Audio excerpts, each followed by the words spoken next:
Houston that didn't go your way as much. What were your areas of focus coming into this game to get your team to bounce back?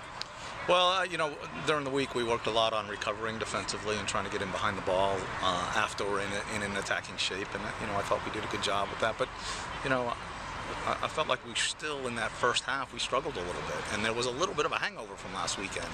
But we got it together at halftime. I felt like second half we were very good. Exactly. Out in the second half, you outshoot them 11-5, and the score goes from 0-0 to 3-0. Yeah. What did you talk about? What adjustments did you make at halftime? Well, first of all, we changed our shape. You know, we put an extra player forward. You know, we moved Ricky way up high, and it put a little pressure on their center backs, which we weren't getting.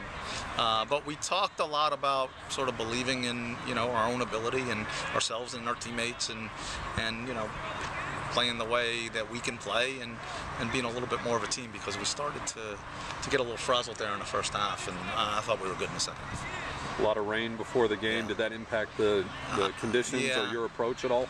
Well, I think one of the things, you know, it did rain a lot early, and it was hard to get a hold of the ball because the ball was slippery, you know. So we like to pass the ball and that sort of thing. We struggled really in our passing game, and part of that was us, part of that was their pressure, and part of that the conditions. You go with a freshman goalie tonight, Shannon Maroney.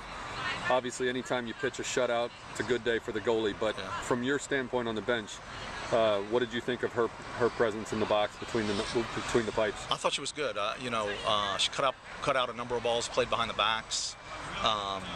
She punched a couple of balls out, got in on a couple of crosses. I thought she was good.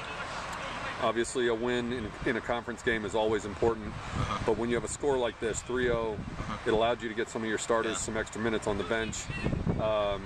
And what does it do just for the confidence of the team going forward with Colorado College coming in Sunday? Yeah, I think, you know, confidence is a big thing in this game, and this game will certainly help us. And then we were able to rest people too, and that will help us on Sunday as well.